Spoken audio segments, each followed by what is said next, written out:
नमस्कार, आप सभी का इस YouTube चैनल पे बहुत बहुत स्वागत है। इस YouTube चैनल पे मैं मात्र 7 मिनट में जीके जीएस के 40% करवाता हूं और मॉर्निंग में मात्र 3 मिनट में करंट अफेयर्स के महत्वपूर्ण 15% करवाता हूं। अगर आप किसी भी कॉम्पिटिटिव एग्जाम की तैयारी कर रहे हो जिसमें जीके और करंट अफेयर्स आता है तो आप इस चैनल को सब्सक्राइब करना बिल्कुल भी ना भूलें।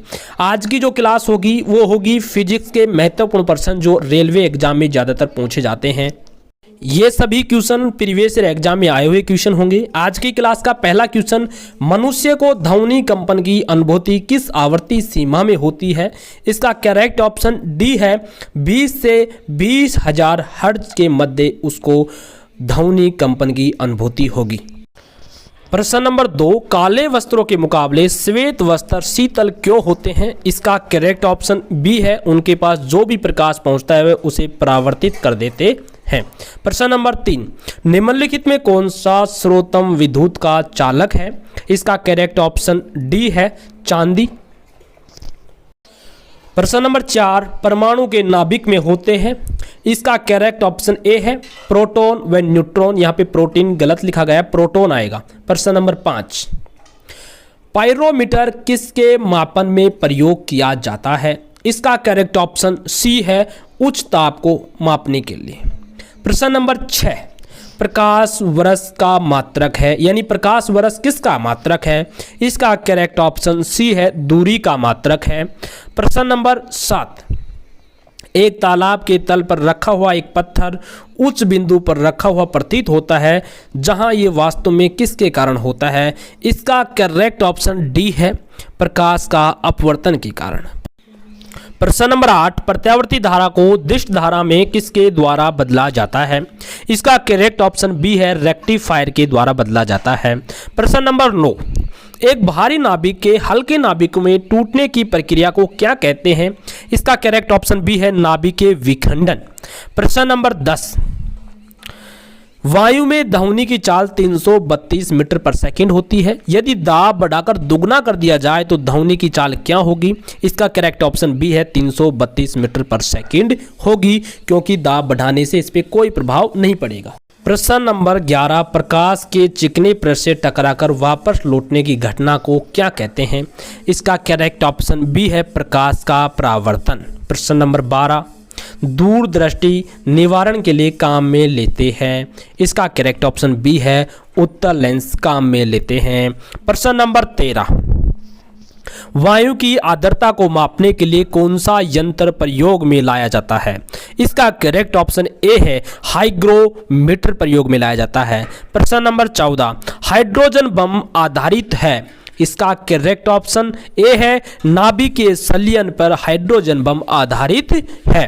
प्रश्न नंबर 15, ध्वनि की तीव्रता मापने की इकाई है। इसका करेक्ट ऑप्शन ए है, डेसिबल ध्वनि की तीव्रता को मापती है। प्रश्न नंबर 16, किसके कारण आकाश नीला दिखाई पड़ता है? इसका करेक्ट आंसर सी है, प्रकीर्णन के कारण आकाश नीला दिखाई देता है। प्रश्न नंबर 17, घरेलू विद्युत उपकरणों में प्रयुक्त सुरक्षा फ्यूज तार उस धातु से बनी होती है जिसका गलनांक कम होता है। ऑप्शन बी इसका करेक्ट है। प्रश्न नंबर 18, निकट दृष्टि दोष से पीड़ित व्यक्ति के चश्मे में खालिस्तान प्रयोग किया जाता है, यानी किसका प्रयोग किया जाता है? इसका करेक्ट ऑप्शन सी है, अवतल लेंस। प्रश्न नंबर 19, ट्रांसफार्मर प्रयुक्त होते हैं।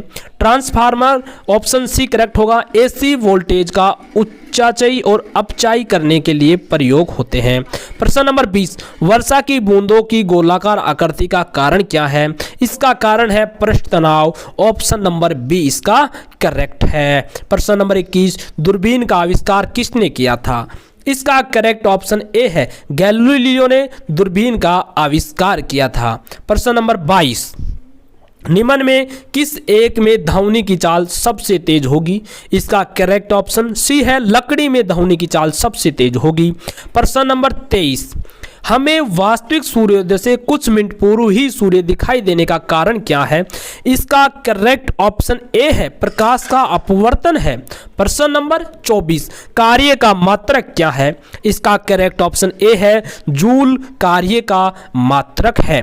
प्रश्न नंबर 25, बिजली के बल्ब का फिलामेंट किस चीज का बना होता है? इसका करेक्ट ऑप्शन डी है, टंगस्टन का बना होता है। प्रश्न नंबर 26, प्रेशर कुकर में खाना जल्दी पकता है, क्यों?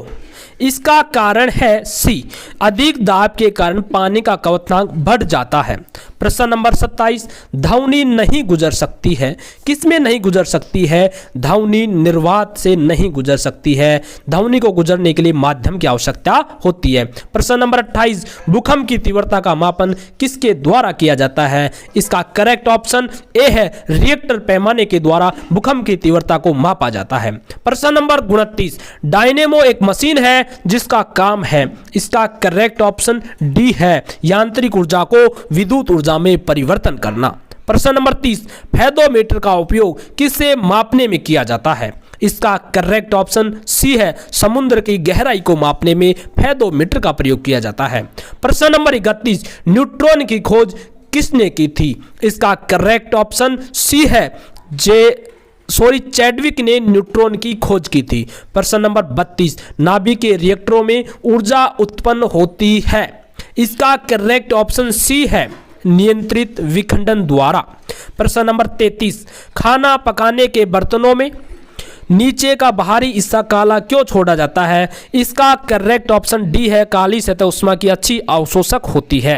प्रश्न नंबर 34, मनुष्य के लिए मानक ध्वनि स्तर है, इसका करेक्ट ऑप्शन 40 डेसिबल होता, लेकिन ऑप्शन में नहीं है, 40 के निकट 60 है, तो इसका ऑप्शन डी करेक्ट होगा।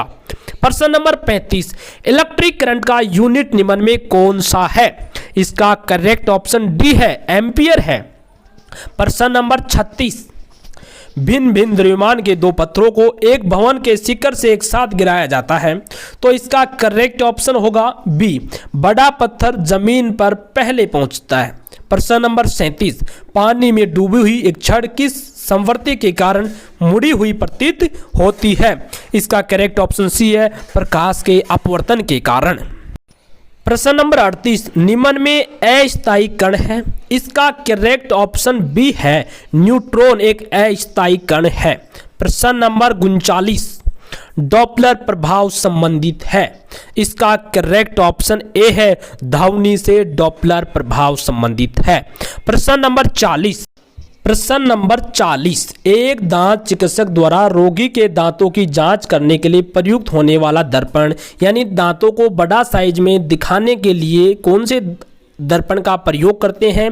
इसका करेक्ट ऑप्शन ए है, अवतल दर्पण का प्रयोग करते हैं। दोस्तों, इस प्रकार आपके 40% कंप्लीट हुए। अब मैं आपसे एक छोटी सी रिक्वेस्ट करता हूं और उम्मीद करूंगा कि आप पूरा भी करोगे। इस चैनल को अभी तक अगर आपने सब्सक्राइब नहीं किया तो प्लीज़ सब्सक्राइब करिए, वीडियो को लाइक शेयर जरूर करें। Thank you, bye bye.